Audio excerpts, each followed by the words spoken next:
que estudiando la palabra del Señor en estos días, especialmente en el libro último de la Biblia, el libro de Apocalipsis, me llamó la atención algo que el Señor empezó a motivar y por lo que yo he escogido este tema, el modus operandi de la tentación. Usted sabe que en la Biblia, especialmente en ese libro, hay unas cartas que van dirigidas a 7 iglesias que existieron en Asia Menor. Esas iglesias, hermano, en alguna forma nos representan o representan a la iglesia, los cambios que la iglesia ha tenido, los estados en los que la iglesia pues ha vivido en algunos tiempos. Pero me llama la atención que una de ellas, de esas 7, es a la cual no hay ningún reclamo para ella. No hay, hermano, algo que el Señor esté como señalando que debe de corregir. Y esa iglesia es la iglesia de Filadelfia. La iglesia de Filadelfia es la iglesia que figura la iglesia que se va en el arrebatamiento.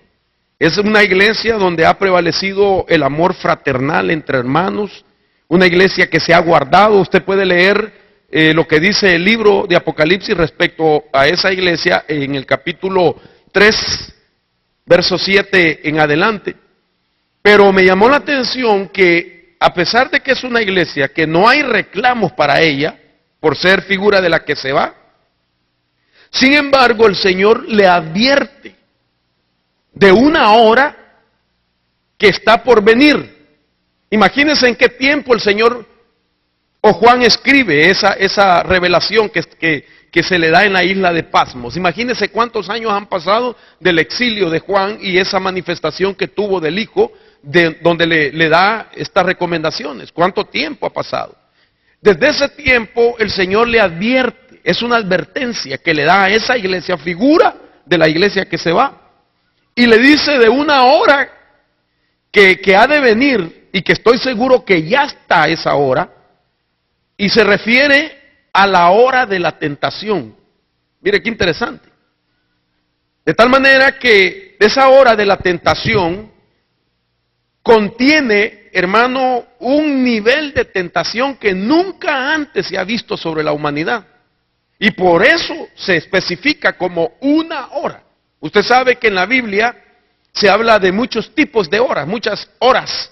Por ejemplo, Jesús en su ministerio, en un día su madre, al ver de que se había terminado el vino en una fiesta, le pide que haga algo para cambiar pues la situación que está prevaleciendo, ¿verdad? Que era terrible en esos días que el vino se terminara. Y cuando Jesús oye a su madre que le dice que haga algo, que entiende él que esa es la intención de su madre, él le dice, mi hora todavía no ha llegado. ¿Cuál hora era esa? Se supone que era la hora de los milagros. Entonces Dios tiene como un reloj donde se cumple el momento para el cumplimiento de ciertas cosas. La hora de los milagros. Incluso Jesús habló de la hora de su muerte cuando todavía no había llegado. Todavía no ha llegado esa hora de la muerte. Pero cuando llegó su hora de la muerte, Él también lo expresó. Y así nosotros vemos diferentes tipos de hora. La hora onceava o la última hora. Pero en el libro de Apocalipsis se habla de esa hora, de la cual la Biblia dice, la hora de la tentación.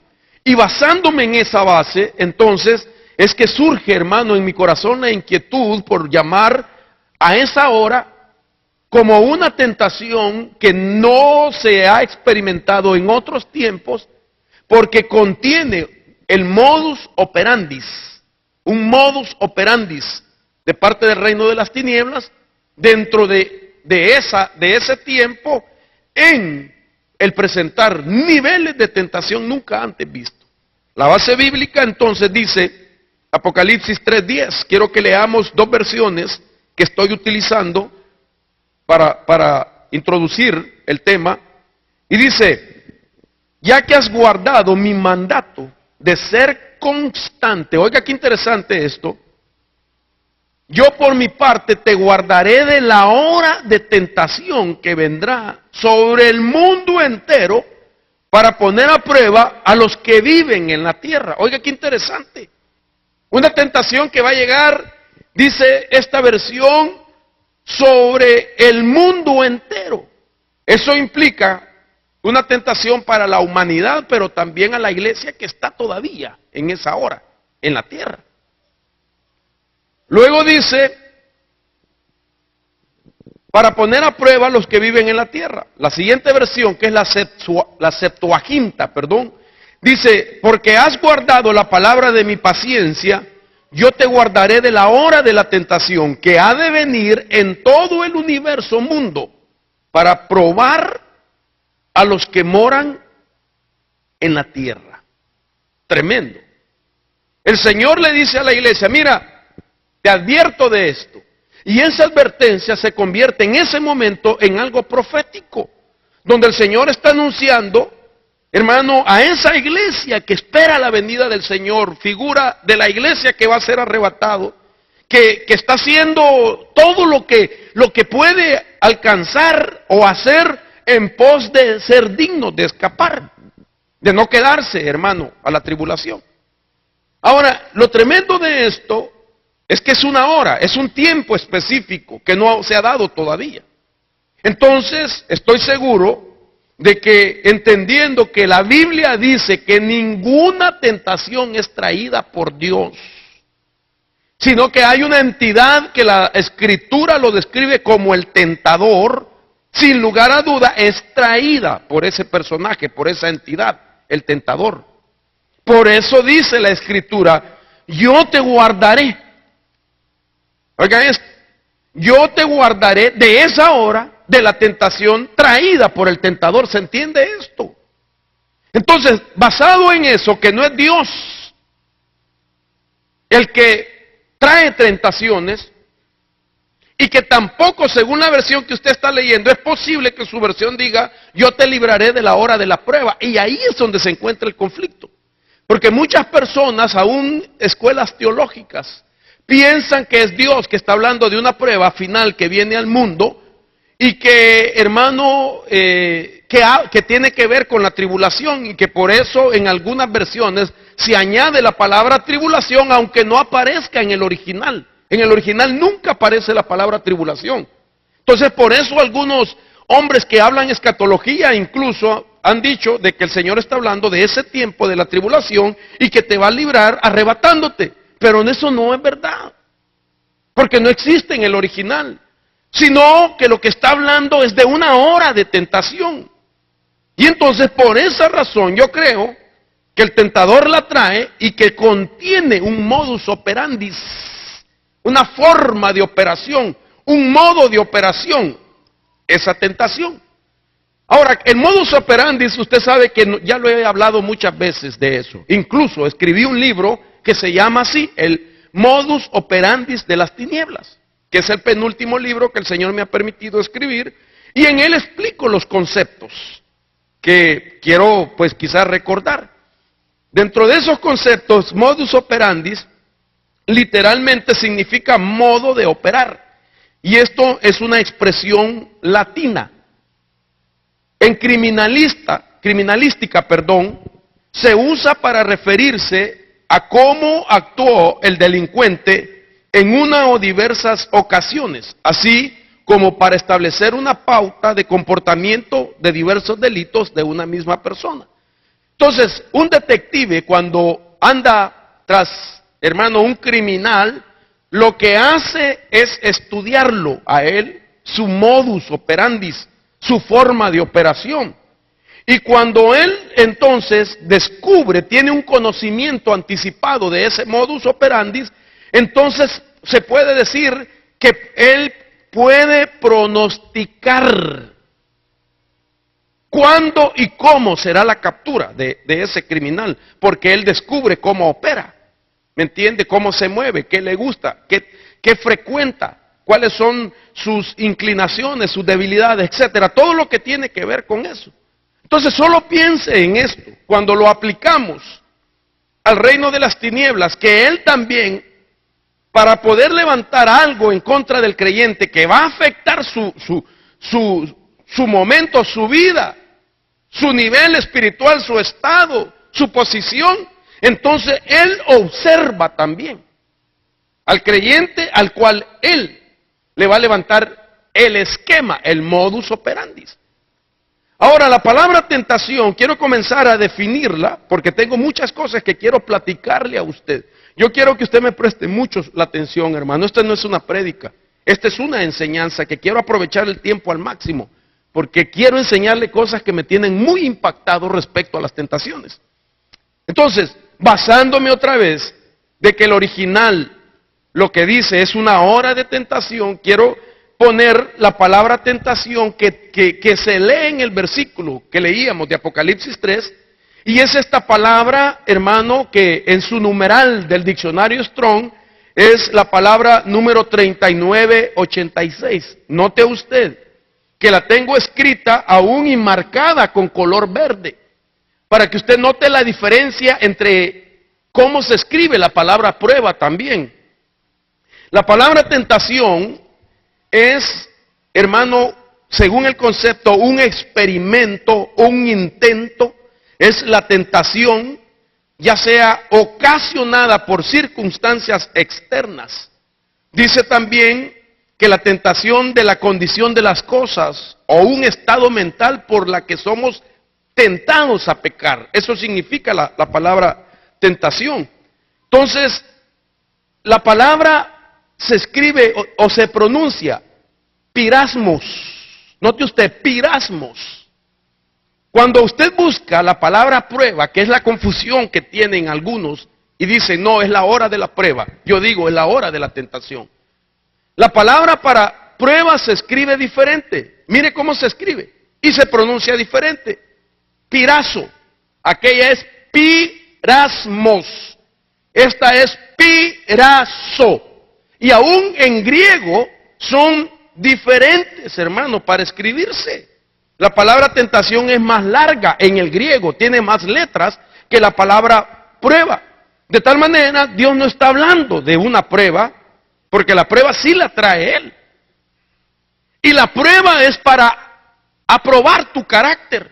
Entonces, ¿cómo Él, si sería una prueba, cómo Él te va a traer una prueba y te va a librar de ella cuando lo que Él quiere es refinar tu carácter, probar tu vida, aumentar tu fe, etcétera? Entonces no es prueba, sino es tentación. Ahora me llama la atención todo esto, porque cuando nosotros vemos en el Antiguo Testamento también el significado de la palabra tentación, por ejemplo, el concepto que da el hebreo es referir, cuando una persona está siendo tentada, se está refiriendo, hermano, a algo que es examinado y puesto a un experimento bajo alguna forma de presión. Ese es el concepto hebreo. Una persona que está siendo puesta a un examen en su vida bajo una presión muy fuerte. Porque la intención es hacer lo que él ceda a esa presión. Ser vencido a través de una presión que el enemigo está poniendo. Entonces, yo con seguridad estoy creyendo, y por eso lo enseño, de que se habla, mejor dicho, de una hora de tentación que viene sobre la humanidad, que ya está, y que es en un nivel muy poco conocido. Porque mucha gente se ha enfocado a verlo desde el punto de vista, esa advertencia, ese mensaje profético, se ha enfocado a verlo como la prueba de la gran tribulación, y dice, no, yo no voy a estar, no tengo por qué recibir esa advertencia. No, está hablando de una tentación que viene sobre la humanidad. Entonces, esa palabra quiero nuevamente enfatizar porque es importante. Y el diccionario El Mundo, diccionario secular, dice que tentación es un estímulo que induce a obrar mal, es un impulso repentino que excita a hacer una cosa. Oiga, qué interesante. Ahora, la tentación no es el pecado en sí, sino que es la antesala al pecado. Sin embargo, sí puede, hermano, llevar a una persona a pecar si aquella persona no entiende bajo qué presión está. Y que es lo que el enemigo está intentando hacer, y por eso creo que es bien importante estudiar este tema, hermano. Yo no sé si este tema va a ser para su vida y la mía de liberación, va a ser profético, va a ser de advertencia, va a ser de instrucción, de edificación, de equipamiento, pero yo creo que todo lleva la intención este tema, de hacer todas esas cosas en nuestra vida. Ahora, empecemos a ver algo diferente también. Por ejemplo, la gran diferencia entre la prueba y la tentación. Usted puede ver paralelamente cómo he enlistado, hermano, una cosa y la otra para que usted note. Por ejemplo, en el número 1, cuando hablamos de la prueba, sin lugar a duda, Dios es el que prueba. En la tentación, Satanás es el que tienta. Mateo 4:1. Dios no tienta a nadie, Satanás es el tentador. Según 1 Tesalonicenses 3:5. La prueba te aprueba. Estoy leyendo la tercera parte de la línea de prueba. La prueba te aprueba. Sin embargo, la tentación es destrucción, según Juan 10:10.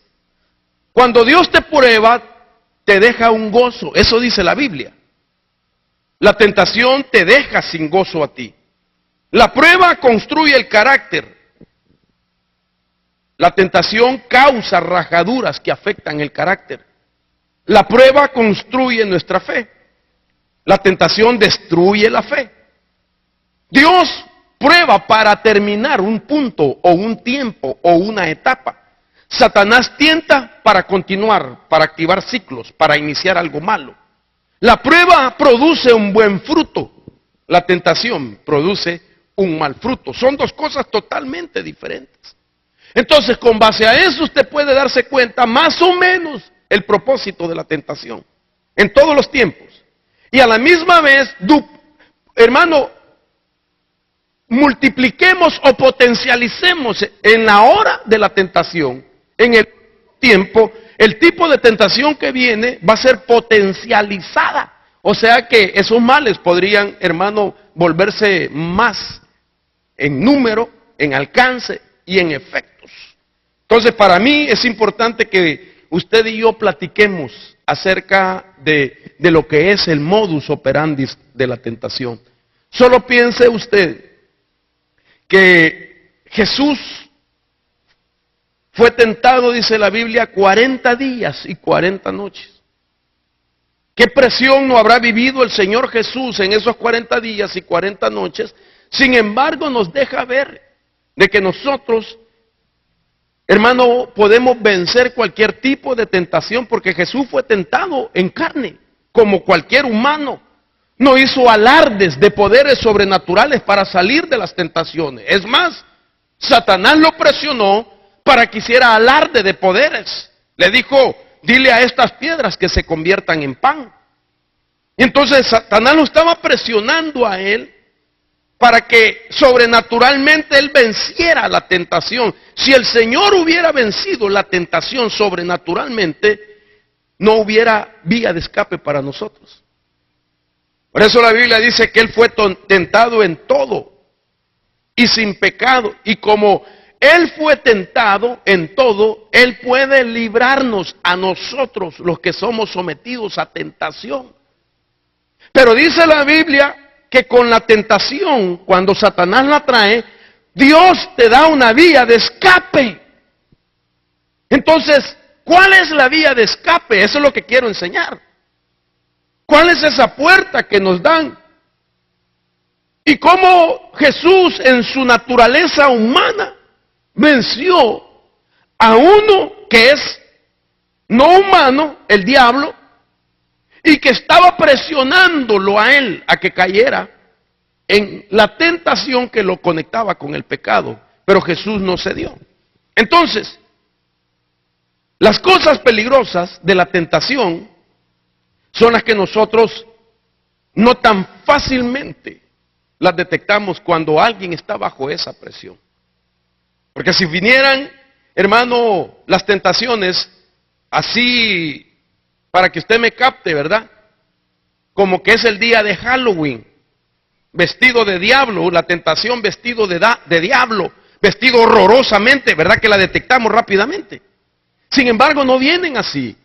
Las tentaciones, el peligro de ellas es que vienen, hermano, por ejemplo, camuflajeadas o disfrazadas. Vienen, hermano, con un matiz, vienen de manera sutil, que no se detectan tan fácilmente. Pero lo que está en operación de una tentación, eso es lo grave.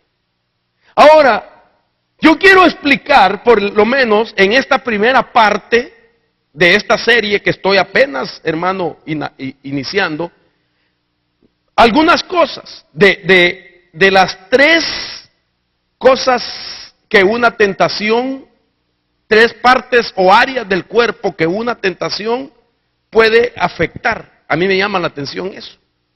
Y entre esas partes, por ejemplo, el lado químico de la tentación, el lado imaginario de la tentación y el lado magnético de la tentación. Estas cosas vamos a explicar todo lo que una tentación tiene.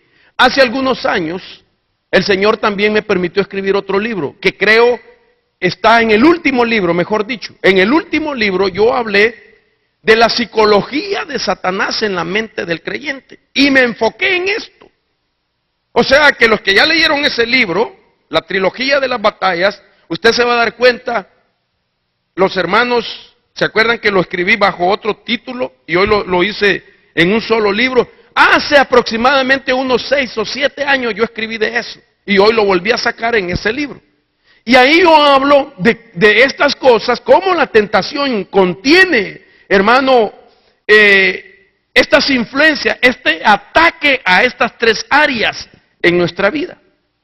De tal manera que me llama la atención de que, hermano, cuando Satanás quiere presentar una tentación, no es como tirar una pedrada a ver quién le cae. Una tentación, como lleva el modus operandi, puede estar basada en la observación que él ha realizado a una persona. Y que podría esa persona estar siendo observada desde hace años. De tal manera que él puede llegar a conocer la debilidad que tiene. Puede estar siendo observado desde los 12, 15, 20 años de edad, con las cosas que ha batallado ese individuo o esa mujer. Hermano, de tal manera que la basa su modus operandi en esa información. Por eso se llama el modus operandi de la tentación. Entonces, imagínese usted que nosotros estamos diseñados, nuestro diseño en el cuerpo. Ni siquiera le estoy hablando del espíritu, sino que solo en el cuerpo, hermano, nosotros tenemos químicos. Solo en nuestro cerebro tenemos hemisferios. Y solo nuestra vida puede llegar a influenciar para bien o para mal a otras personas. Y a eso le llamo el campo magnético. Mi vida puede ser de influencia para otra persona, para bien o mal. La Biblia, o mejor dicho, en estudios que hemos dado en el pasado, yo he mencionado cómo usted y yo hemos nacido para influenciar como ninguna otra persona a 7 personas sobre la faz de la tierra. Usted viene con un magnetismo de parte de Dios para influenciar a 7 personas, para bien o para mal. Usted puede meterlo al arca o usted puede dejarlo que se ahogue, según el magnetismo que usted tiene, bueno o malo. Entonces, esto es uno de los 3 puntos que es bombardeado por el tentador a través de una tentación. Entonces yo quiero iniciar con este primer blanco, al que le llamo el lado imaginario. Y para mí el lado imaginario de la tentación es como el ADN de las tentaciones. Oiga, qué interesante. Cuando hablo del lado imaginario me estoy refiriéndome a imágenes que nosotros creamos todos los días en nuestros hemisferios, en una parte, en uno de nuestros hemisferios. Y que esas imágenes, las que usted tenga grabadas, creadas por usted mismo, pueden ser como el ADN que Satanás va va a perseguir, le va a servir como información para presentar esa tentación. Ahora, ¿por qué las imágenes? Porque toda tentación comienza en forma de un pensamiento. Toda tentación comienza en forma de un pensamiento, y la intención de la tentación, hermano, es llevar a la persona, presionándola, hermano, a hacer cosas contrarias a la voluntad de Dios, a la ley de Dios. Que el hombre rompa y la mujer la voluntad de Dios, el propósito que Dios tiene en su vida, el mandamiento de Dios se rompa, y aún la ética puede ser rota. Todo eso persigue una tentación, el afectar todo eso en la vida del creyente. Ahora, hermano, lo impresionante también de esto, que quiero que usted considere, porque a mí me tiene impactado, y es de que las tentaciones llegan en dos niveles. Solo en el lado imaginario pueden llegar en dos niveles. Una es en el nivel consciente y otro es en el nivel subconsciente. Una tentación consciente está arraigada en las cosas que usted puede ver y oír, de las cosas que usted conscientemente, usted pone su mirada ahí, conscientemente usted presta su oído para oír esas cosas. Entonces, en ese nivel puede venir una tentación, y eso se llama la tentación en el nivel consciente. Pero cuando llega en el nivel subconsciente, opera por una fantasía. Es decir, una imaginación mental que usted ha formado en su propia mente o que el diablo le ha creado. Entonces, una fantasía que nosotros nos creamos, una imagen, hermano. ¿Me entiende? Voy a hacerle un ejemplo y verá usted cómo se forma esa imagen. Usted en el desierto con un gran calor y de repente le aparece una Coca-Cola bien helada. Ya vio la Coca-Cola, está sudando, la verdad. ¿Me entiende? Entonces, pero esto no es fantasía lo que le estoy hablando, sino que fantasía lleva un hechizo. Es como un hechizo que te está trabajando imágenes en tu mente y que se pueden llegar a alojar hasta el subconsciente. Hermano, con la fea, con cuernos, y que te diga, ven, sígueme, subamos a la montaña, te quiero enseñar algo. Ninguno va. Jesús no lo hubiera hecho, Jesús no lo hizo. Pero entonces hizo que en su mente tuviera una imagen de estar sobre un monte y le hizo ver todos los reinos del mundo. Todos, no uno, dos reinos. Todos los reinos del mundo, no del Medio Oriente, no el reino de Babilonia, no el reino de Egipto, no el reino de Roma, no el reino griego, todo el mundo. Si no, la Biblia le voy a mostrar los 4 reinos que prevalecían. No, le enseñó todos los reinos del mundo. Entonces le trabajó la parte de la imaginación de uno de los hemisferios.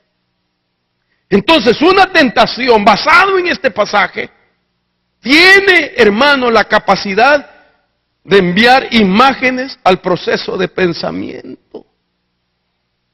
Impresionante. Cuando una persona está bajo tentación, es como que le pongan una pantalla de cine, hermano. Y empieza a ver cosas que, por supuesto, la tentación no es con tus ojos, sino que es en tu hemisferio. Mire qué interesante eso. Todo ser humano, Jesús lo vivió. Todo ser humano, cuando es tentado, presionado, la idea de Satanás es ponerlo a que vea imágenes. Entonces la tentación tiene un enfoque y es nuestro cerebro. Impresionante. ¿Por qué? Porque el cerebro es una parte de nuestro cuerpo que, hermano, es la que recibe información. Una de las partes, no la única, una de las partes que recibe información. Y esa información, su cerebro y mi cerebro, lo que hace es almacenar la información. Entonces Satanás conoce esto. Él sabe que enviándote imágenes, creándote imágenes, tu cerebro y mi cerebro tiene la capacidad de recibirlas. Y que la segunda faceta, dije entonces, es almacenarlas. ¿Para qué? ¿Para qué almacenarlas? Para que después tú puedas repetir las imágenes que ya tienes almacenadas. Nadie repite en la vida de pensamiento algo que no está almacenado. Entonces, lo que hace es, cuando te envía la información, te imprime. Te imprime. Como que tú sacaste una fotocopia de algo, te imprime. Y el cerebro almacena. Y después lo repite. La repite, lo repite, lo repite, lo repite. 1, 2, 3. Lo necesarias veces repite. Y mientras se está repitiendo la imagen en el modus operandi de la tentación, la intención del enemigo es como bombardear, hermano, el cerebro, bombardear, hermano, la mente con imágenes, las más que pueda, con la intención de desgastar la fortaleza del cristiano, reducirlo en su capacidad de mantenerse de pie ante la tentación. Por eso dice Apocalipsis 3, por cuanto has permanecido, has sido constante, por cuanto has resistido, dice la Biblia, te has mantenido en mi palabra, yo te voy a librar de la hora de la tentación que viene sobre todo el cosmos. Entonces, cuando se repiten las imágenes, es un bombardeo de imágenes, hermano, con la intención de reducir esa resistencia en el hombre y en la mujer. Entonces es interesante, hermano, todo esto. Esa repetición de imágenes son las que él pone, pero no pone una. Hermano, es un bombardeo para que se reciban y se almacenen, se reciban y se almacenen, y después viene el tiempo de repetirla. De tal manera que una tentación en el lado de la imaginación es como ponerte a ti una filmoteca en tu cerebro. ¿Cuántos tienen videos en sus casas? Levante la mano. Ay, los demás no miran videos. Vayan, ¿cuántos tienen videos de prédicas del hermano Mario? Ah, no me esté cuenteando usted. Vaya, ok, está bien, le voy a creer. ¿Cómo las guarda usted? ¿Debajo de la cama? ¿Verdad que quizás las tiene ordenaditas? Así se guardan. Quizás usted diga, aquí tengo todas las de Batman. Aquí todas las de Blancanieves. Hasta por orden alfabético, las películas. Así es como las pone Satanás. Una filmoteca. En nuestro cerebro. Hermano, este es un problema que tenemos que prestarle atención, porque resulta de que usted es un ser pensante. Usted es un ser razonador, razonable. Tiene un cerebro. Usted medita, usted piensa, usted tiene un sistema de un proceso de pensamiento. Entonces, el diablo es malo. Él no le va a poner una tentación, hermano, a un pájaro. Ellos son seres irracionales. Ah, le voy a poner una tentación a un caballo. ¿Cómo? Si no tiene proceso conceptual de pensamiento. En cambio usted sí.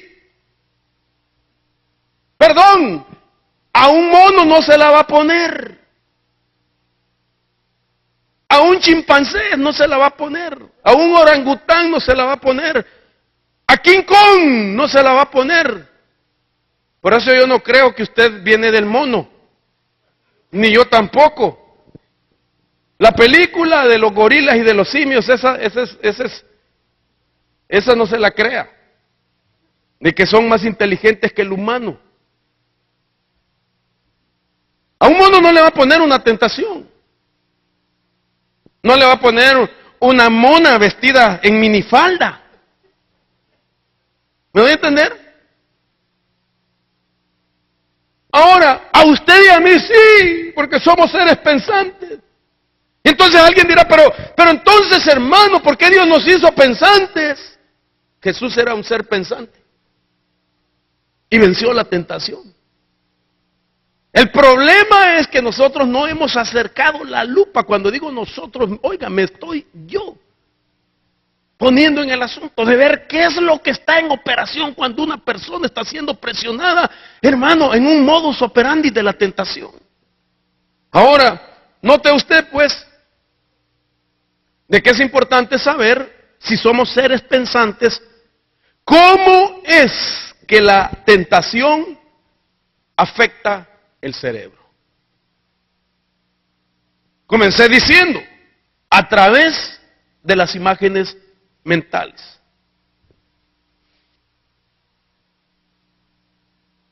Cuando tú creas imágenes, porque lees la Biblia, porque te dan una palabra profética, porque estás meditando en algo bueno, eso es natural. Ahí nosotros estamos creando imágenes.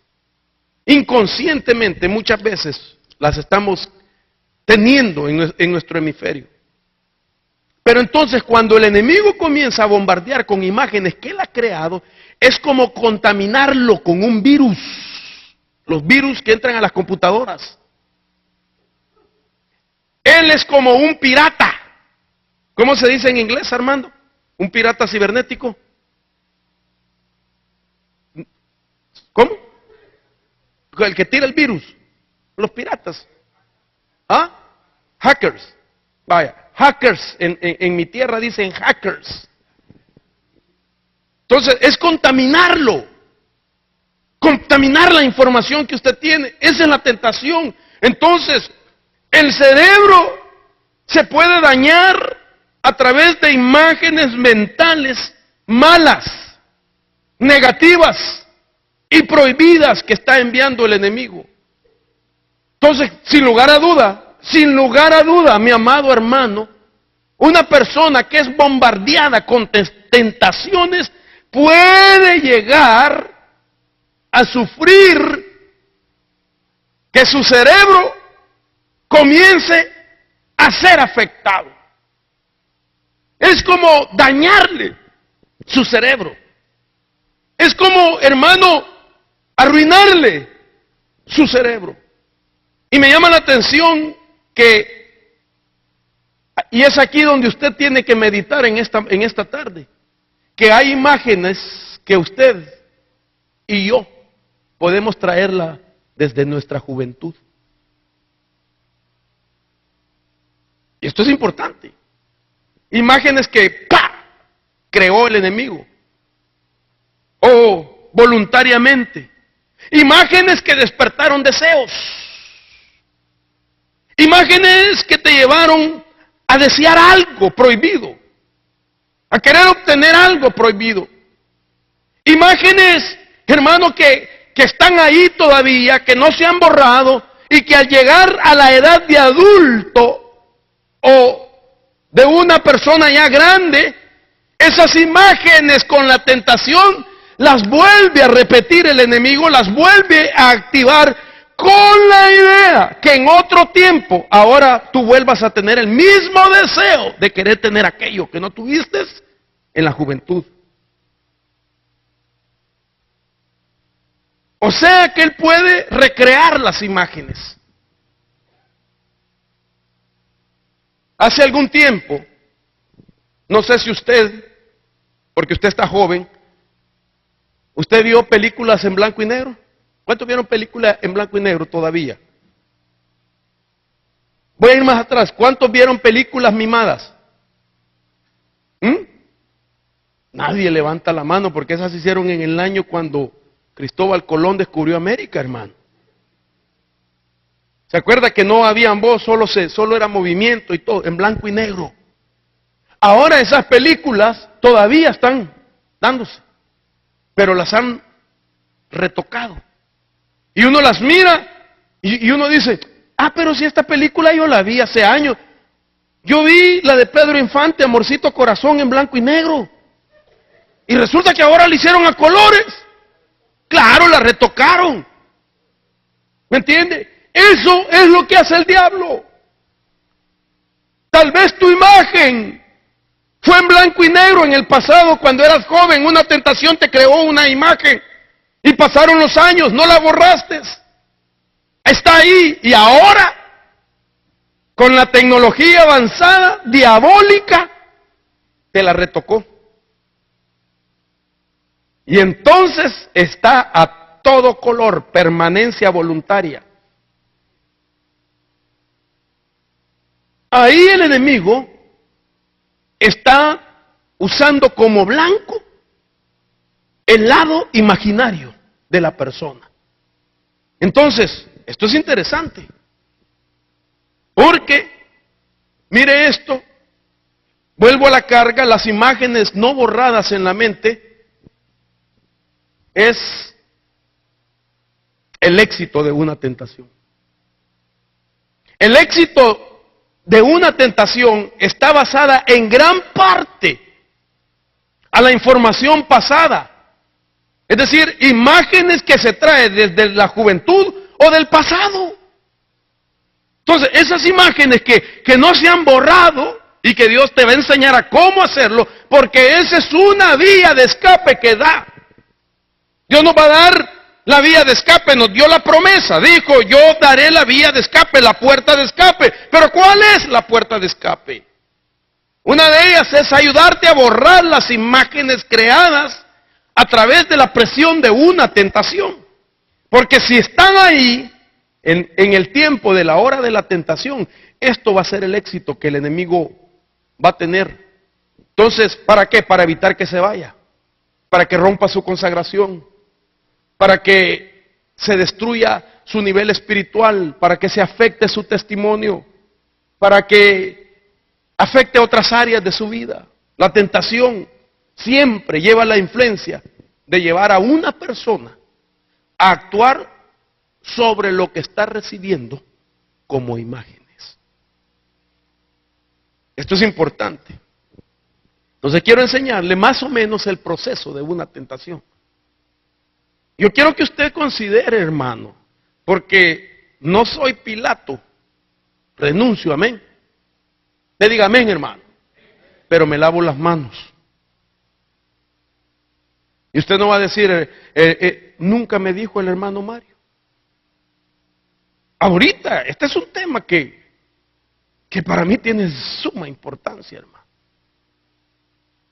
Entonces, primero mire el proceso de la tentación. Dije, la tentación comienza en forma de un pensamiento con la intención que la persona haga algo contrario a las leyes de Dios y a la ética de Dios. Esa es la primera faceta, un pensamiento. Ahora, si el pensamiento permanece, se convierte en una presión mental sobre aquel individuo. Y finalmente va a avivar las emociones de la persona que está siendo tentada. Un pensamiento que permanezca, lo que va a hacer es poner una presión mental de tal manera, oiga esa presión mental, que va a hacer que sus emociones sean avivadas. La emoción es avivada. ¿A qué? A lo que la tentación lo está presionando a hacer. Cuando la emoción es avivada, el gran peligro entonces para un creyente es cuando el pensamiento se va a convertir en un sentimiento. Ya no un pensamiento, ahora se convierte en un sentimiento. Ya es un sentir en él. No solo lo piensa, ahora lo siente en él. Y una vez que esa tentación pasa a ser un simple pensamiento, a ser un sentimiento, hace presión sobre las emociones, dije, del individuo, una presión sobre la emoción.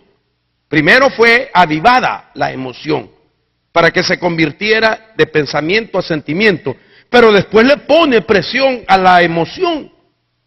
Entonces, las emociones presionadas comienzan a construir imágenes mentales. Ya no las crea Satanás, ahora las crea él mismo. Se vuelve director de su propia película. Sus marcas, no, eso es para correr, ¿verdad? ¿Cómo se dice cuando? Luces, cámaras, acción. Uno se vuelve su propio director de película, imágenes mentales. Oiga, qué interesante todo esto. A medida que esas imaginaciones van persistiendo, se convierten en fortalezas mentales. Y una fortaleza mental unida a imágenes con carga emocional son difíciles romperlas. No imposible, pero sí difícil, porque a partir de ahí se convierten en una batalla mental. Es una batalla. Es una batalla en la mente. Pero mire este proceso. Mire desde un pensamiento a la presión mental, al pensamiento convertido en sentimiento, a la presión sobre la emoción, a las imágenes creadas por sí mismo, una fortaleza mental para que ahora viva batallas mentales. Ahora, este es el patrón que lleva a esa tentación, aunque las tentaciones entre el hombre y la mujer son diferentes por causa del diseño.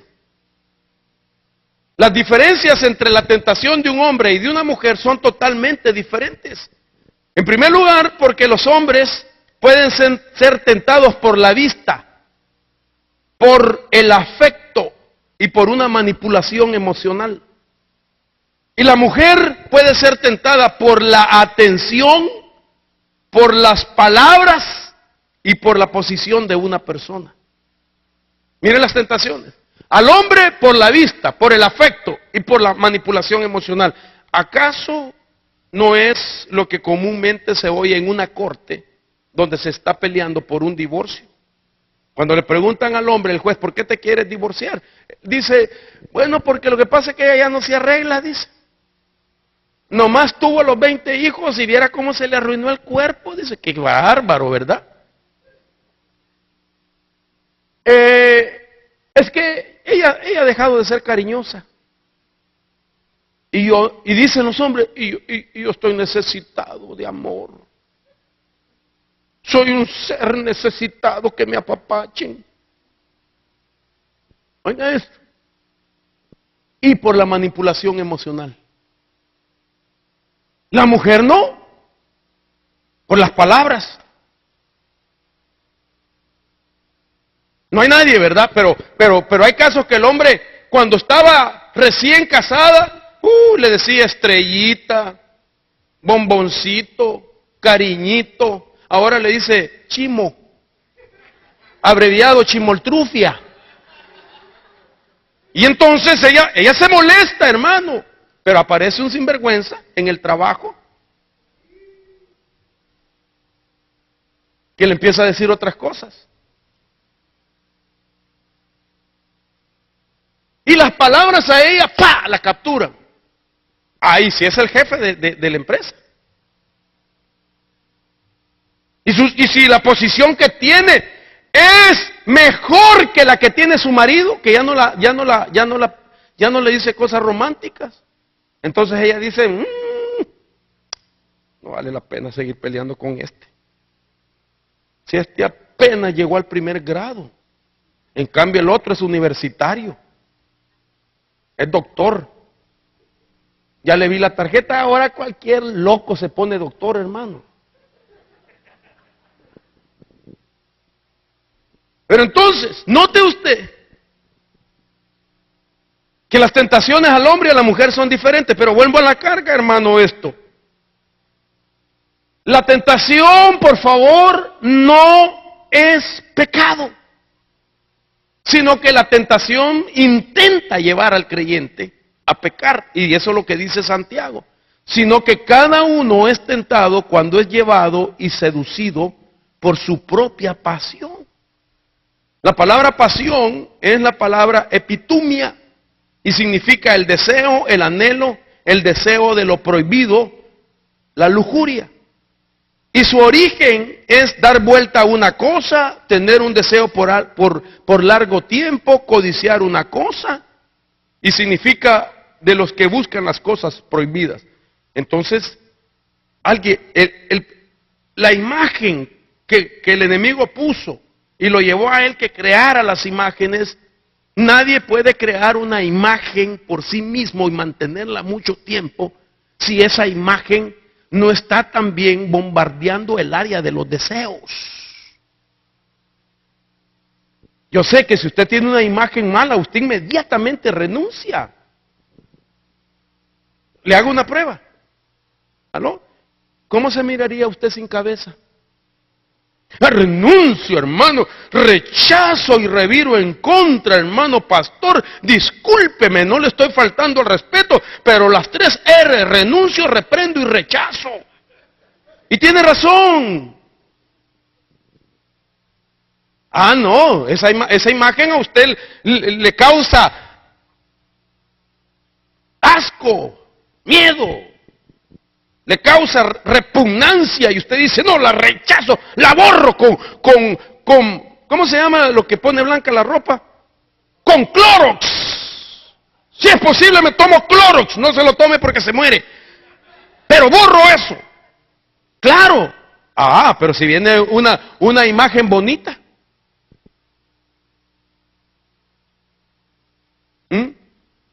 O sea, bonita que las cosas ahí, un buen carro, una buena casa, dinero, esto, vida loca. Ah, miren, no es bonito, pero para que me dé a entender. Eso no lo borra, ¿verdad? Ay, me vi por la fe en un Lamborghini con un carro antisuegra. Imagínense, eso no la borra. Esas las quiere tener. Entonces, eso es lo que llama Santiago pasión.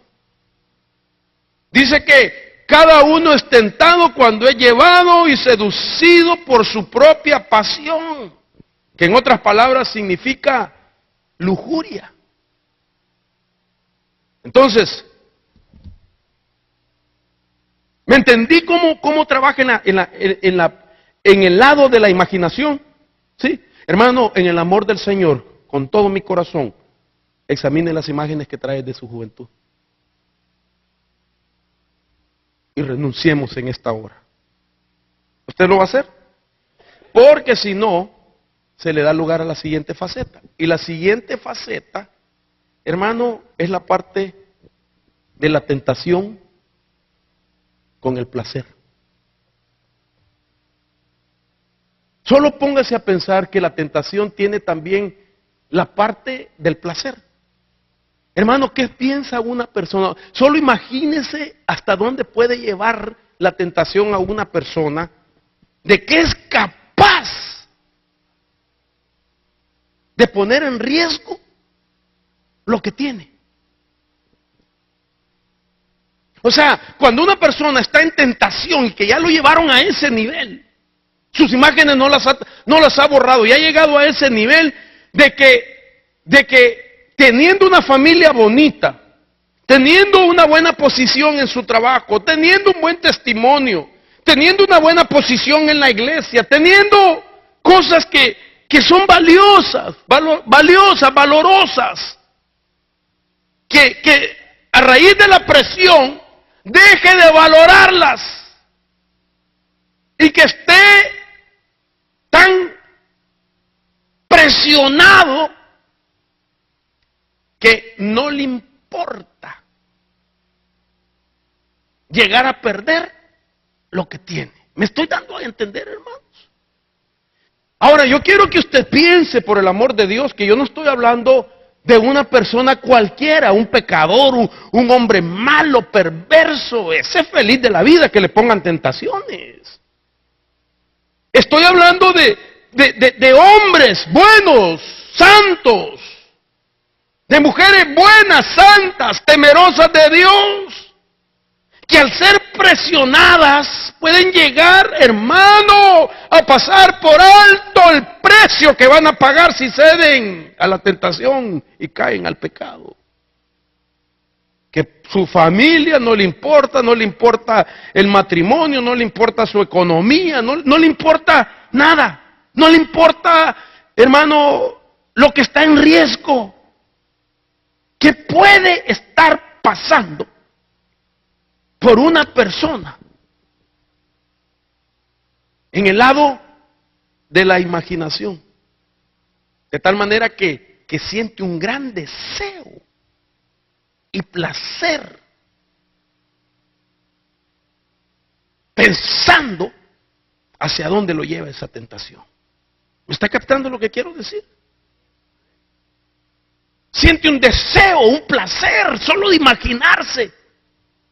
Aunque venga la imagen, y tu familia, y tu matrimonio, y tus hijos, y tu trabajo, y que él diga, sí, es verdad, pero la hace a un lado porque le causa la presión de la tentación un placer. Y resulta que así como el cerebro es diseñado por Dios para crear imágenes, nuestro cerebro trabaja a través de químicos. Y hay 4 químicos del placer. Entonces, ¿cuál es el químico que Satanás ataca en el modus operandi de la tentación para que él sienta placer y esté dispuesto a pagar el precio de su familia, de su economía, de su posición, de su testimonio y lo que sea, porque aquello le produce mucho placer? Entonces, el modus operandi, además del lado de la imaginación, tiene un lado químico. Hay 4 químicos que producen placer y hay unos que producen más que otro. Pero el químico más importante del placer se llama dopamina. Y entonces, la tentación lo que hace es estimular exteriormente al hombre y a la mujer, haciéndola sentir bien, cuando eleva los niveles de dopamina al extremo, oiga esto, que va más allá de lo normal, es decir, va hacia lo excesivo en cuestión de placer. Porque usted y yo todos, hermano, hemos sido hechos para sentir placer. Usted tiene un químico que se llama dopamina, que es natural, que trabaja naturalmente. Por ejemplo, la dopamina se entiende, según los estudiosos dicen que la dopamina es la que transmite el placer en nosotros, o es como un vehículo que lleva y te recompensa, mejor dicho, con el placer. ¿Cómo se siente usted, hermana, que su esposo le agarre la mano? Hermana, me comenta usted, por favor, ¿cómo se siente? ¿Cómo se siente, hermana Daisy, cuando su esposo le agarra la mano? Todavía siente maripositas en el estómago. Somos así. Agarrarse de la mano, ¿verdad? La hermana.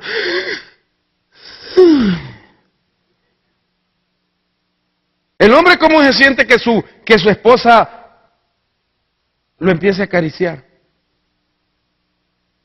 Que le agarre su gran estómago, ¿verdad? Y de repente le saltó la mano. Era el botón, no, el ombligo que lo tiene hinchado. Uno se siente bien. Cuando tú haces algo y alguien te dice, hermano, qué lindo estuvo usted. Hermano, usted hizo tremendo trabajo. La dopamina te recompensa dándote ese placer. Pero entonces la tentación, el modus operandi de Satanás, sabe que Dios hizo al ser humano con un químico que te recompensa con placer. Pero lo que él hace con la tentación es elevarlo a un nivel que va más allá de lo normal, de tal manera que el hombre comienza a tener una sensación de placer. de deleite. Entre ellas, dopamina, serotonina, norepinefrina y GABA, que es ácido gamma aminobutírico. Pero el mayor de ellos es la dopamina, es el mensajero para sentirnos bien. Ahora, cuando estos químicos están fuera del balance, ahí hay un ataque. Él trata de llevarlos más allá. Esto es interesante, hermano. Ahora yo quiero que usted me preste atención a lo que voy a leer. Esto yo lo investigué. Por eso tengo que dar lectura, porque quiero leerlo tal como lo investigué. Y quiero que me preste atención para poder explicarle cómo opera la tentación en este lado. Por ejemplo, el desbalance de los 4 químicos del placer en el cerebro producen efectos. Cuando hay demasiada concentración de estas sustancias o componentes químicos, nos sentimos energizados, ya que los niveles moderados de dopamina nos hiperestimulan. Oiga esto. Y el placer es mayor que el placer normal. Y la persona le presta demasiada atención a esa sobreestimulación y no logra separar lo que es normal y permitido con lo que es presión, esto ya es mío, para llevar a romper la voluntad de Dios y el pecado.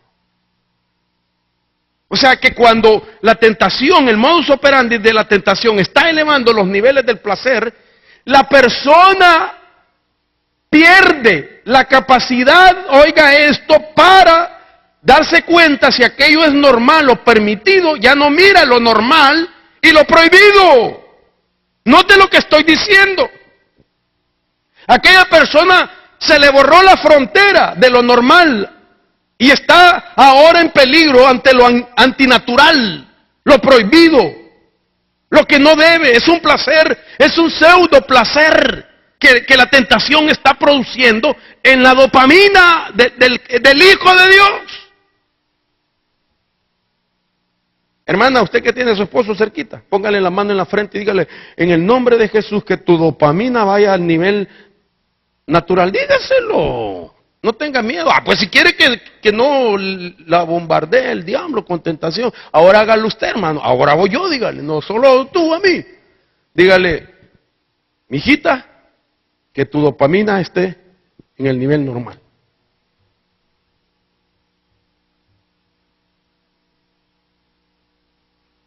Entonces, note usted esto. Esta es una idea de cómo los químicos del cerebro están operando en el cerebro. Entonces, ¿qué es lo que hace el diablo con la tentación?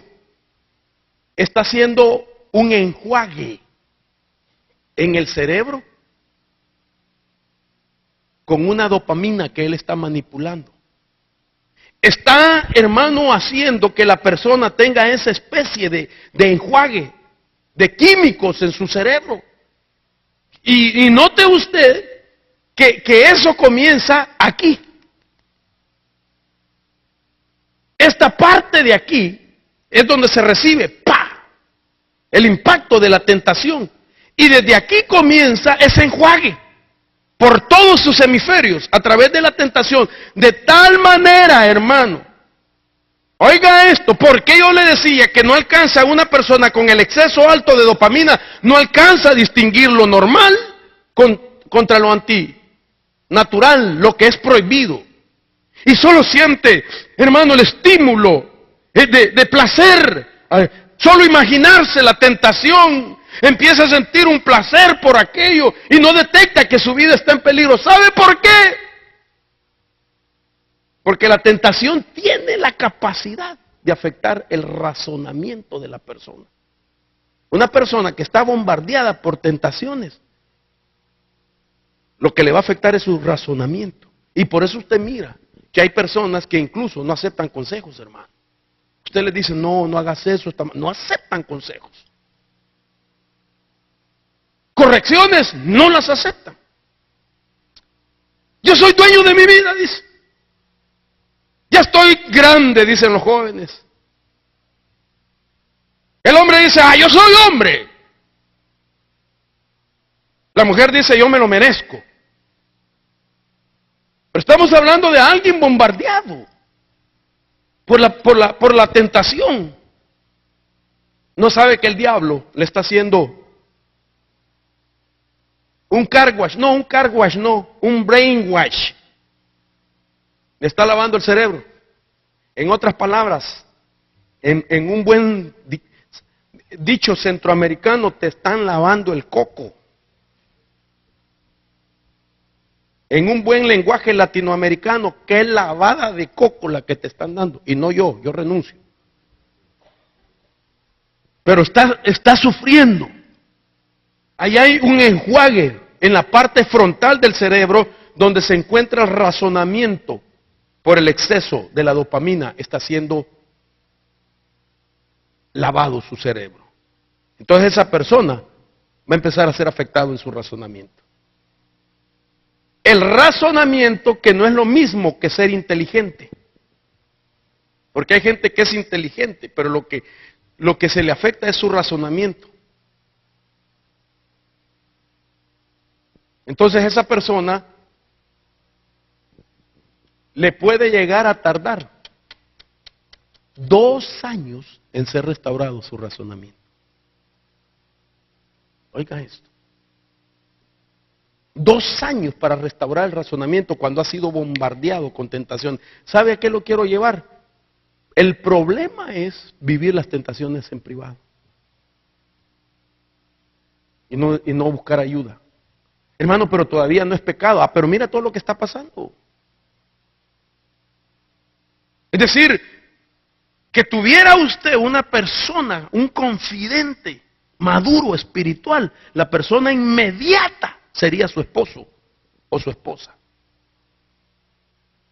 Pero Dios guarde si el hermano le dice la tentación que está pasando, le saca las maletas, hermano. Lo pone en eBay y no a la venta, regalado lo da. Dios guarde si la hermana le cuenta a su marido la tentación que está pasando. ¡Ay, hermano! La manda disfrazada como Robin a la iglesia, con sus ojos moraditos.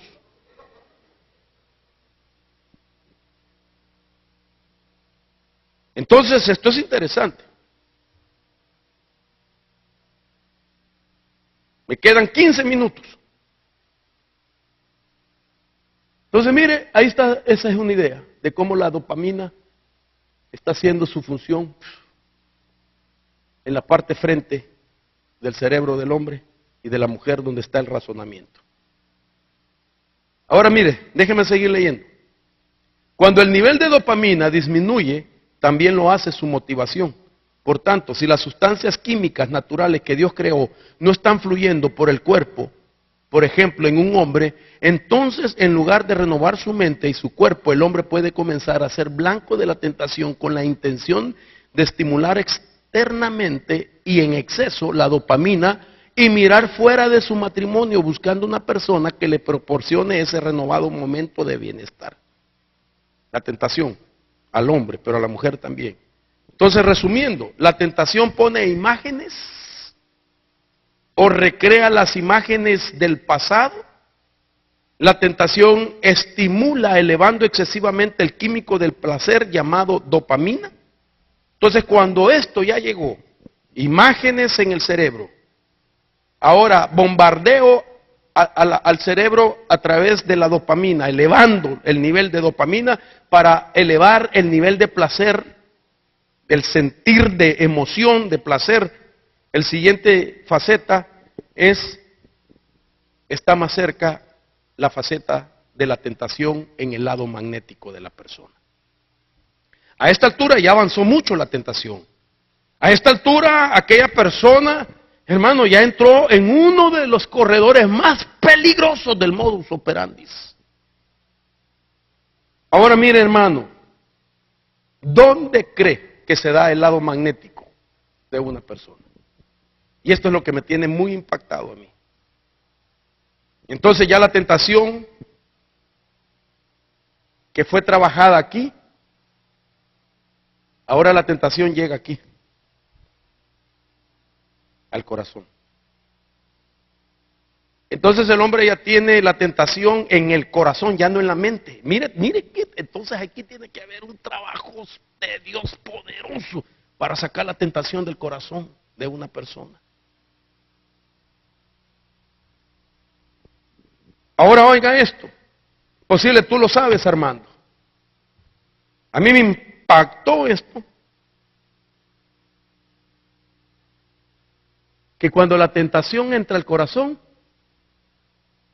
ahora el corazón funciona con su propio cerebro. ¿Tú sabías eso? El corazón tiene cerebro. Hijo.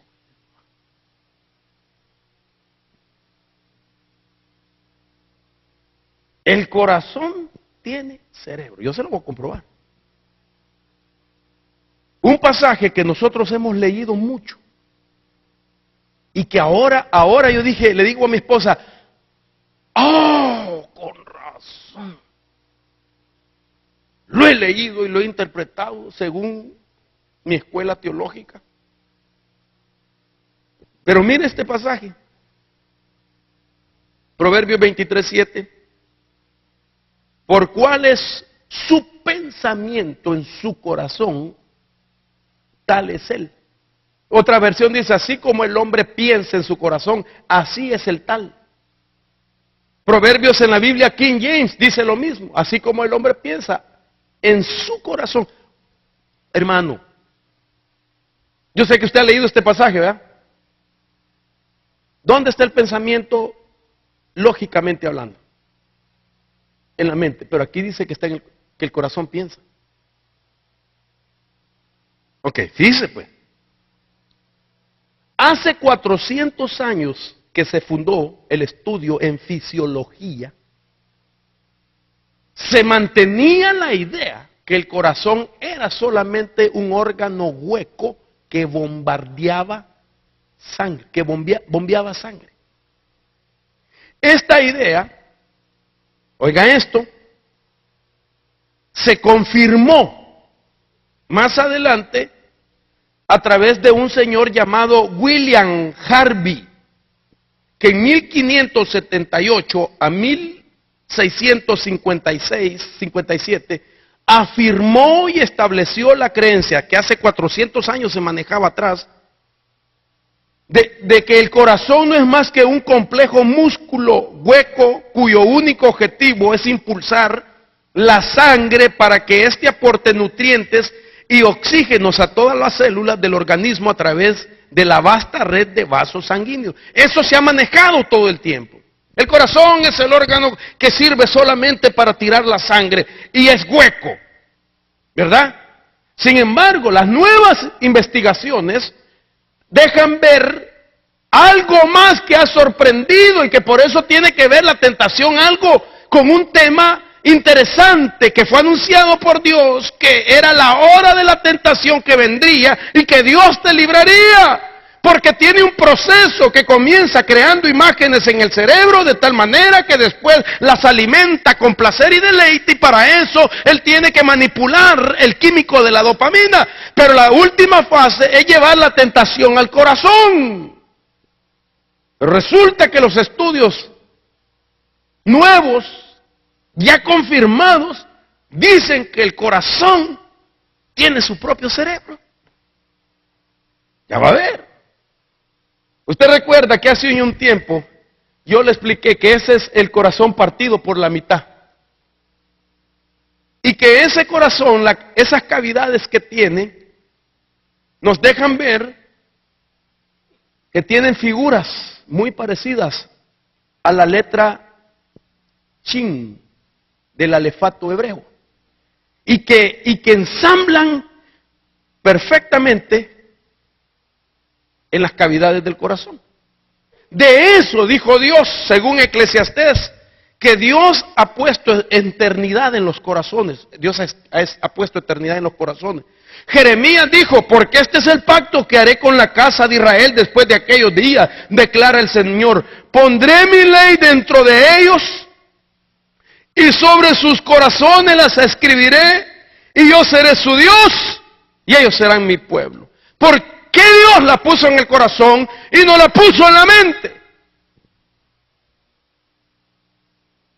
Porque la mente puede experimentar un rewatch, o un brainwash, o un lavado de cerebro. Pero el corazón tiene su propio cerebro.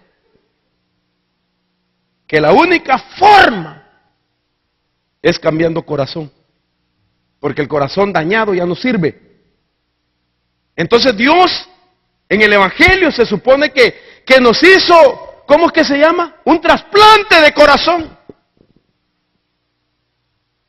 Porque teníamos corazón de piedra y el Señor dijo, yo quitaré vuestro corazón de piedra y te pondré un corazón de carne y en él escribiré mi ley, mi voluntad, mis mandamientos. Entonces, es necesario el trasplante de corazón si la tentación ya llegó ahí. Claro, que a nosotros fue por el Espíritu, es en fe, ¿verdad?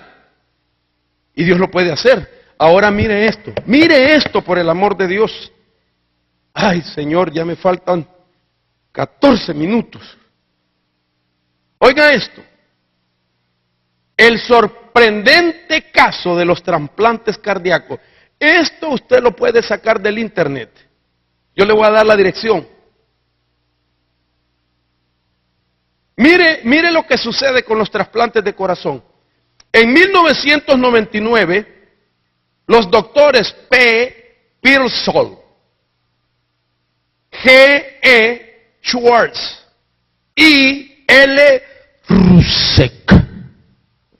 Qué bien he venido hoy hablando, hermano.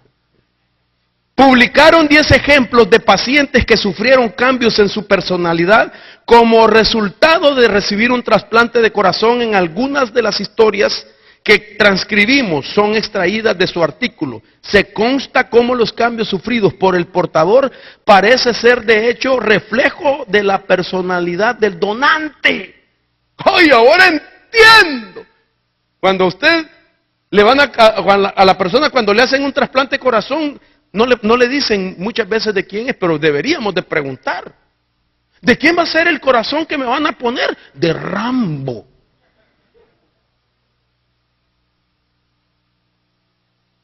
Imagínense a una hermana, el corazón de la pelo suelto. ¡Ay, hermano! Y no sabe por qué ahora le gusta andar despeinada. Ahora oiga lo que dice. Mire lo que sucedió. Son 10 ejemplos, no se los voy a leer todos. Un obrero metalúrgico de bajo nivel cultural y muy conocido por sus prejuicios raciales, que nunca había escuchado música clásica, recibió el corazón de un joven donante de raza negra. Dice que amaba la música y estudiaba violín. Bueno, después, desde entonces, él se pasaría largas horas escuchando música clásica y se volvería muy sensible e invitaba a comer a su casa a compañeros de trabajo de raza negra. Antes del trasplante los odiaba. Y resulta que cuando le ponen un corazón de un joven de raza negra, y después, hermano, los invitaba a su casa a comer. O sea, el corazón guardaba memoria de su antiguo dueño. A eso voy. Usted no sabe para dónde lo llevo. Sigamos. Una mujer de 29 años, lesbiana, practicante radical y adicta a la comida basura. Basura en mi país se dice junk. Especialmente las hamburguesas. Ay, Dios mío. Recibió un corazón de una donante vegetariana de 19 años y al poco tiempo rechazaba la comida basura y se deshizo de la literatura del lesbianismo y empezaron a gustarle los hombres. Porque el corazón de la donante guardaba memoria. Un hombre de 47 años recibe el corazón de una niña anoréxica de 14, que era campeona de gimnasia, y a partir de ahí, desde entonces, se sentía rejuvenecido empezando a perder peso y sintiendo ganas de vomitar cada vez que comía. Y aquí hay otros más. Sí, es interesante, porque esto no se manejaba antes. Entonces, el corazón es un cerebro. De tal manera que hoy estudios dicen que el corazón tiene sentimientos y es consciente por sí mismo. El corazón puede recibir y procesar su propia información independientemente al cerebro. Puede influenciar al cerebro emocionalmente y perceptivamente. El corazón comunica al cerebro y al cuerpo electromagnéticamente a la acción. El corazón tiene componentes magnéticos 5,000 veces más fuertes que el campo magnético del cerebro. Y por último, el corazón tiene el magnetismo más fuerte para influenciar al cerebro. Entonces, ¿cuál es la intención de Satanás de atacar y llevar la tentación hasta el corazón? Porque entonces desde el corazón maneja el cerebro del ser humano. Un filósofo, yo le leía a mi esposa, ¿te acuerdas que te leía lo que un filósofo dijo hace muchísimos años? Dice que el corazón piensa lo que la mente no razona. Y cuando ese hombre empezó a dar esos dichos, empezaron a atacarlo otros colegas filósofos, que lo que estaba diciendo era ilógico. Pero resulta de que ese personaje tiene verdad. Porque muchas veces tu mente puede pensar una cosa y tu corazón te puede pensar otra, y no se ponen de acuerdo. Y entonces el corazón, como tiene su propio cerebro y es más fuerte en su campo magnético, puede influenciar más a tu propio cerebro.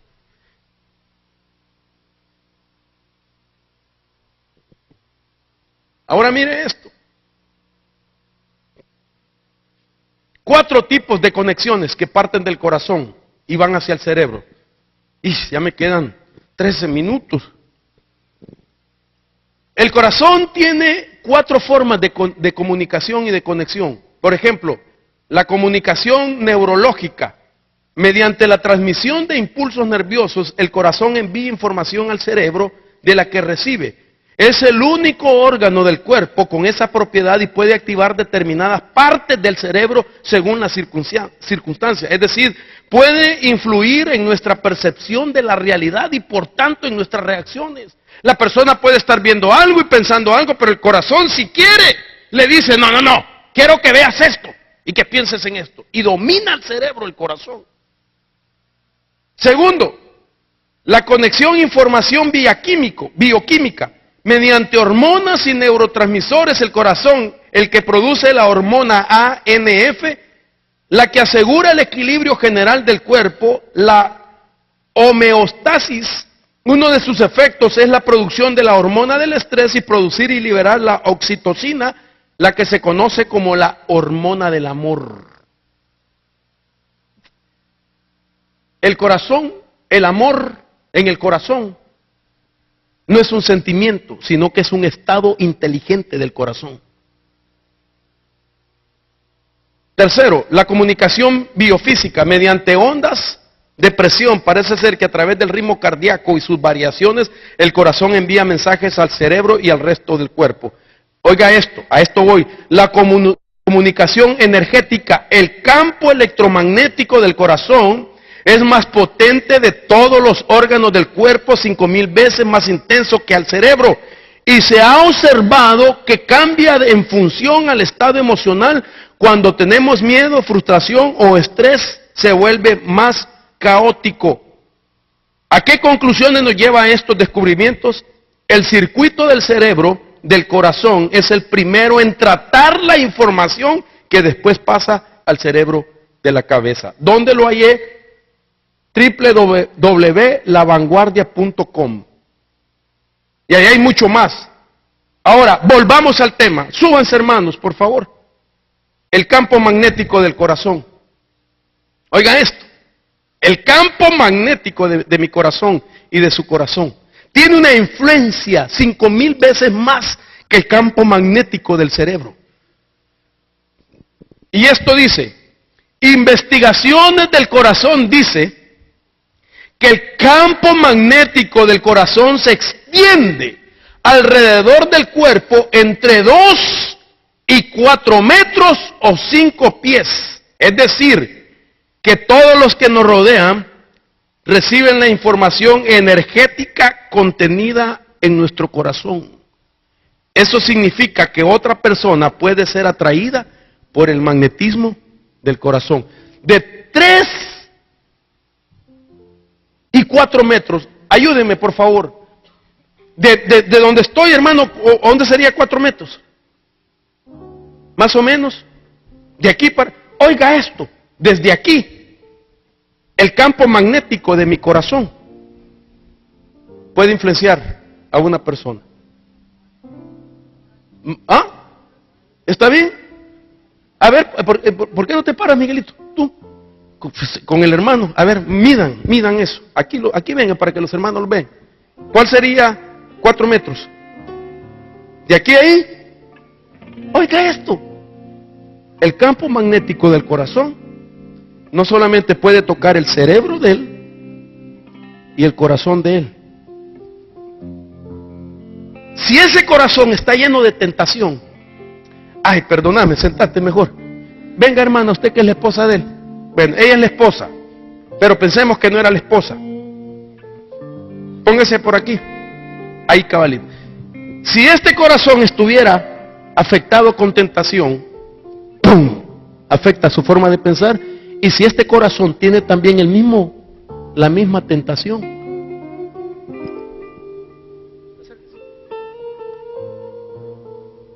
ambos están bajo un modus operandi. Ambos van a ceder ante la tentación, porque ambos tienen el campo magnético, el poder para atraerse uno al otro. Gracias. Ellos son esposos, por supuesto. ¿Me di a entender, hermanos? Entonces, se dan los adulterios, se dan las fornicaciones. ¿Cómo es posible que una persona llegue a un lugar donde hay 40, 50 personas y la fornicación, ¡pah!, solo con una? ¿Con quién? Con otra persona que tenía su corazón tentación también. ¿Cómo es posible que una mujer cae en lesbianismo con otra donde hay muchas otras, pero resulta que solo ella con otra específicamente, porque ambas tenían la tentación en el corazón? ¡Pah!, los conectó. Ahora usted entiende que el lado magnético es un lado muy peligroso que se va a comenzar a dar en los tiempos finales. Estamos rodeados de personas que han dejado de ser responsables en revisar su corazón de tentaciones. Ahora entiendo yo por qué la Biblia, lo que la ciencia ahorita ha descubierto. La ciencia dice que el corazón tiene su propio cerebro. Vaya usted al internet y ponga el cerebro del corazón, le va a salir la página de las investigaciones médicas del corazón que ya dicen que el corazón es otro pequeño cerebro, hermano. Y la Biblia lo viene diciendo. Y Jesús dijo, porque de adentro del corazón de los hombres salen los malos pensamientos. Oiga, no de la mente, del corazón. Y del corazón vienen las fornicaciones, los robos, homicidios, adulterios, avaricias, maldades, engaños, sensualidad, envidia, calumnia, orgullo, insensatez. Todas estas maldades de adentro salen y contaminan al hombre. Porque el cerebro de una persona a esas distancias, 4 metros, puede conectarse por el magnetismo del corazón de otra que tiene tentación de adulterio en su corazón, de manera que ambos pueden responder al modus operandi de la tentación. Yo leía que el principio de la ley de la atracción o del magnetismo, según la física cuántica, dice que una energía emitida atraerá únicamente otra energía melliza. Oiga lo que estoy diciendo. Según la ley de la atracción, según la física cuántica, que una energía mala solo puede atraer una energía melliza, otra energía mala. Que un pensamiento malo en nosotros solo puede atraer otro pensamiento malo. Un pensamiento de tentación solo atrae más tentaciones. Si el magnetismo de mi corazón, Dios mío, hermano, por el amor de Dios, yo no sé si usted me está entendiendo.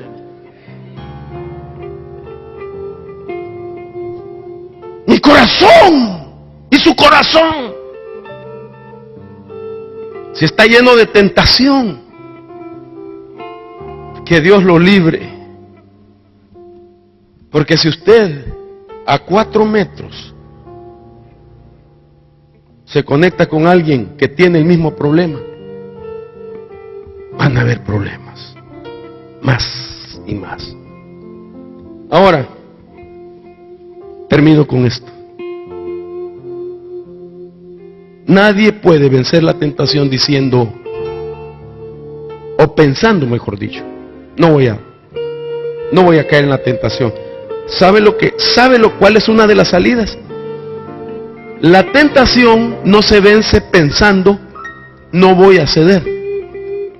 La tentación se vence hablando, no voy a ceder a la tentación. ¿Y sabe lo que dicen los estudiosos? Que usted y yo tenemos que hablarnos a nosotros mismos para que se grabe en esta parte de aquí, en esta parte, arribita de su oído, de su oreja, aquí en el cerebro, está la parte que puede grabar una administración que va a enviarla a la parte del hemisferio donde están las imágenes y borrarlas. Ahora entendamos por qué Jesús dijo, enseñando a orar, cuando vosotros oréis, decid así: Padre nuestro que estás en los cielos, santificado sea tu nombre, vénganos tu reino, hágase tu voluntad, así en la tierra como en el cielo. Y no nos dejes caer en tentación, sino líbranos del maligno, del modus operandi.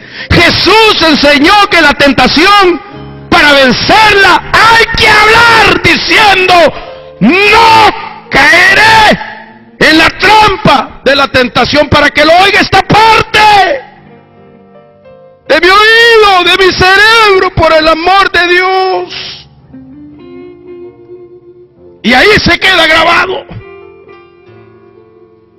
Y eso llega a tu corazón, esa palabra, y desbarata cuando la tentación ha llegado al corazón. Yo le voy a enseñar otras cosas en estos días. El cerebro debe de grabar la palabra no a la tentación. Háblala. El cerebro tiene que oír lo que tu boca dice. Y por eso la misma escritura dice: porque con el corazón se cree.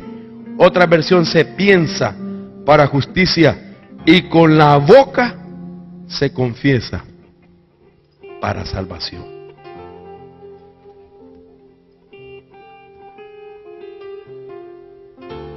Ahora, ¿qué hago yo? ¿Llamarlo a usted? ¿Verdad que es bastante terrible el llamamiento? Vengan todos los que están bajo presión de tentación. Ninguno se va a levantar.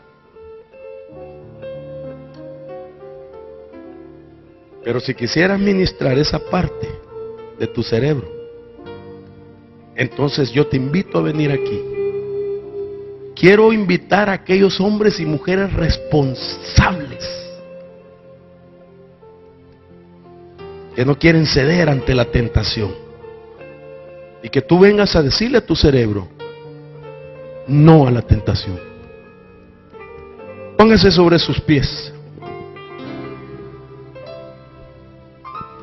Yo quiero llamar jóvenes, hombres, mujeres, ancianos, vengan. Las tentaciones tienen diferente matiz.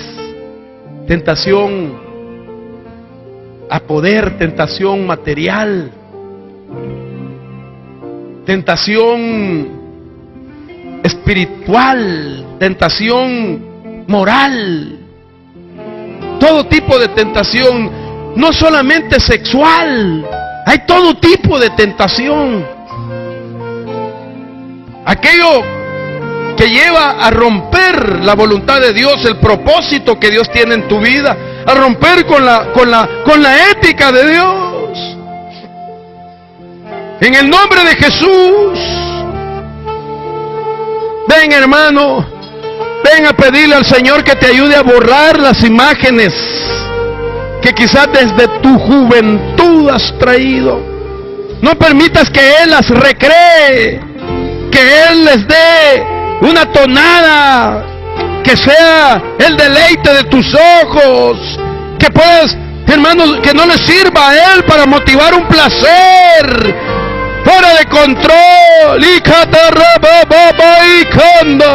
En el nombre de Jesús, abre tu boca, pon tu mano en la parte izquierda de tu cerebro y comienza a decir no a la tentación, no a la tentación, no a la tentación. En el nombre de Jesús, vamos, recházala.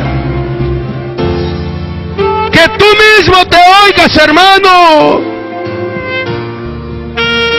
Que todo ese espíritu de tentación, el modus operandi de la tentación sea anulado. Ayúdenme, hermanos varones, a orar. Hermanas, por favor. Y cuando oren, toquen el lado izquierdo de la persona, arriba de la oreja. Ministren, desautoricen, reprendan. En el nombre de Jesús. ¡Fuera! Todo ataque diabólico. ¡Fuera todo ataque diabólico! En el nombre de Jesús. Renuncia a esa tentación. Pídele a Dios que borre esas imágenes. Ese placer dura muy poco y es muy alto el precio a pagar, hermano. En el nombre de Jesús, por favor, los ancianos, ayúdenme a ministrar aquí, Juan. En el nombre de Jesús, aquí a los varones.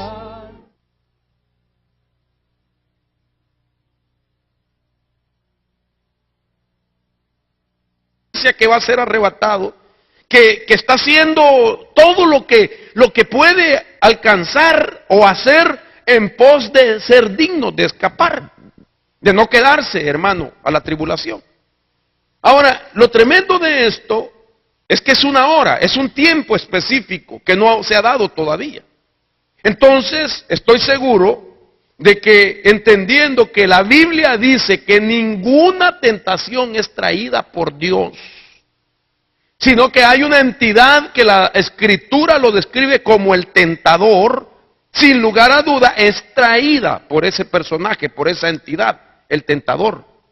Por eso dice la Escritura, yo te guardaré. Oigan esto, yo te guardaré de esa hora de la tentación traída por el tentador. ¿Se entiende esto? Entonces, basado en eso, que no es Dios el que trae tentaciones, y que tampoco, según la versión que usted está leyendo, es posible que su versión diga, yo te libraré de la hora de la prueba. Y ahí es donde se encuentra el conflicto. Porque muchas personas, aún escuelas teológicas, piensan que es Dios que está hablando de una prueba final que viene al mundo y que, hermano, que tiene que ver con la tribulación, y que por eso en algunas versiones se añade la palabra tribulación, aunque no aparezca en el original. En el original nunca aparece la palabra tribulación. Entonces, por eso algunos hombres que hablan escatología incluso han dicho de que el Señor está hablando de ese tiempo de la tribulación y que te va a librar arrebatándote. Pero en eso no es verdad, porque no existe en el original, sino que lo que está hablando es de una hora de tentación. Y entonces por esa razón yo creo que el tentador la trae y que contiene un modus operandi, una forma de operación, un modo de operación, esa tentación. Ahora, el modus operandi, usted sabe que ya lo he hablado muchas veces de eso. Incluso escribí un libro que se llama así, el modus operandi de las tinieblas, que es el penúltimo libro que el Señor me ha permitido escribir, y en él explico los conceptos.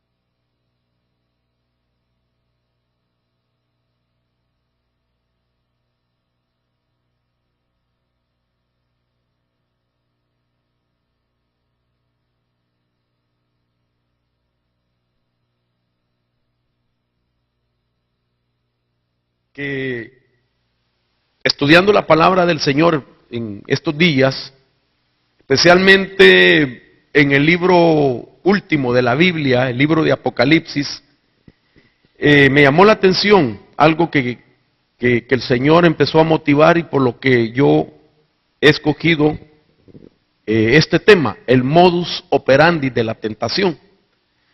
Usted sabe que en la Biblia, especialmente en ese libro, hay unas cartas que van dirigidas a 7 iglesias que existieron en Asia Menor. Esas iglesias, hermano, en alguna forma nos representan o representan a la iglesia, los cambios que la iglesia ha tenido, los estados en la que la iglesia pues ha vivido en algunos tiempos. Pero me llama la atención que una de ellas, de esas 7, es a la cual no hay ningún reclamo para ella. No hay, hermano, algo que el Señor esté como señalando que debe de corregir. Y esa iglesia es la iglesia de Filadelfia. La iglesia de Filadelfia es la iglesia que figura la iglesia que se va en el arrebatamiento. Es una iglesia donde ha prevalecido la hora de la muerte. Él también lo expresó. Y así nosotros vemos diferentes tipos de hora.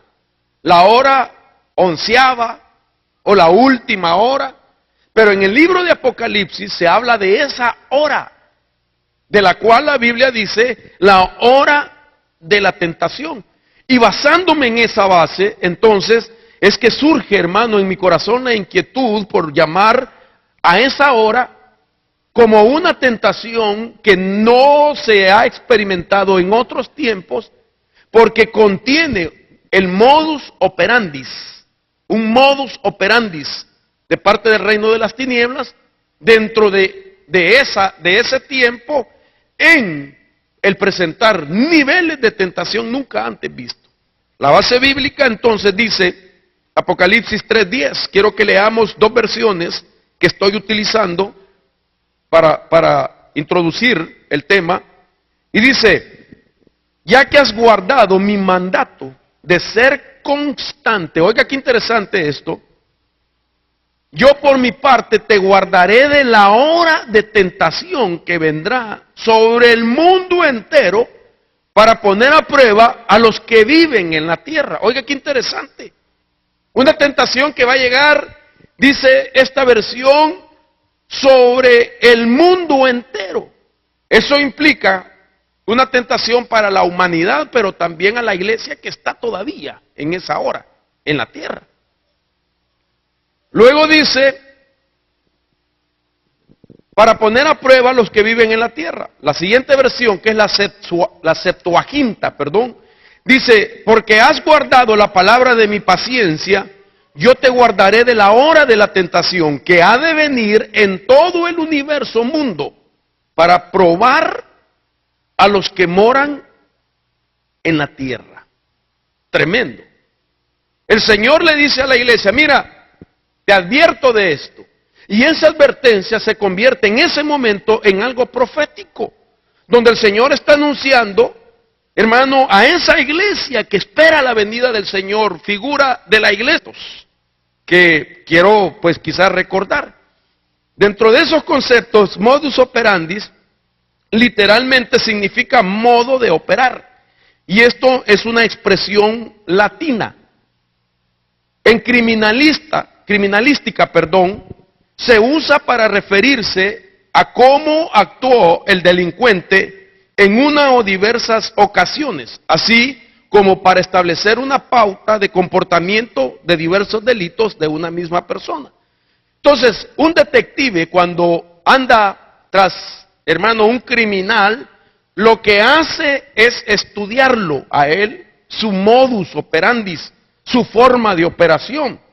Y cuando él entonces descubre, tiene un conocimiento anticipado de ese modus operandi, entonces se puede decir que él puede pronosticar cuándo y cómo será la captura de ese criminal, porque él descubre cómo opera, ¿me entiende? Cómo se mueve, qué le gusta, qué frecuenta, cuáles son sus inclinaciones, sus debilidades, etcétera, todo lo que tiene que ver con eso. Entonces solo piense en esto, cuando lo aplicamos al reino de las tinieblas, que él también, para poder levantar algo en contra del creyente que va a afectar su momento, su vida, su nivel espiritual, su estado, su posición, entonces él observa también al creyente al cual él le va a levantar el esquema, el modus operandi. Ahora, la palabra tentación, quiero comenzar a definirla, porque tengo muchas cosas que quiero platicarle a usted. Yo quiero que usted me preste mucho la atención, hermano. Esta no es una prédica, esta es una enseñanza que quiero aprovechar el tiempo al máximo, porque quiero enseñarle cosas que me tienen muy impactado respecto a las tentaciones. Entonces, basándome otra vez de que el original lo que dice es una hora de tentación, quiero poner la palabra tentación que se lee en el versículo que leíamos de Apocalipsis 3, y es esta palabra, hermano, que en su numeral del diccionario Strong es el amor fraternal entre hermanos, una iglesia que se ha guardado. Usted puede leer lo que dice el libro de Apocalipsis respecto a esa iglesia en el capítulo 3, verso 7 en adelante. Pero me llamó la atención que a pesar de que es una iglesia que no hay reclamos para ella, por ser figura de la que se va, sin embargo el Señor le advierte de una hora que está por venir. Imagínense en qué tiempo el Señor o Juan escribe esa revelación que se le da en la isla de Patmos. Imagínense cuántos años han pasado del exilio de Juan y esa manifestación que tuvo del Hijo, donde le da estas recomendaciones. ¿Cuánto tiempo ha pasado? Desde ese tiempo el Señor le advierte, es una advertencia que le da a esa iglesia, figura de la iglesia que se va, y le dice de una hora que ha de venir, y que estoy seguro que ya está esa hora, y se refiere a la hora de la tentación. Mire qué interesante.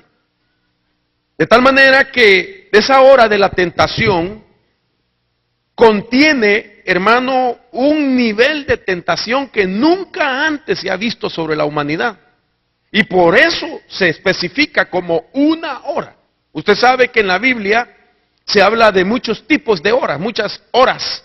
Por ejemplo, Jesús en su ministerio, en un día su madre, al ver de que se había terminado el vino en una fiesta, le pide que haga algo para cambiar pues la situación que que está prevaleciendo, ¿verdad? Que era terrible en esos días que el vino se terminara.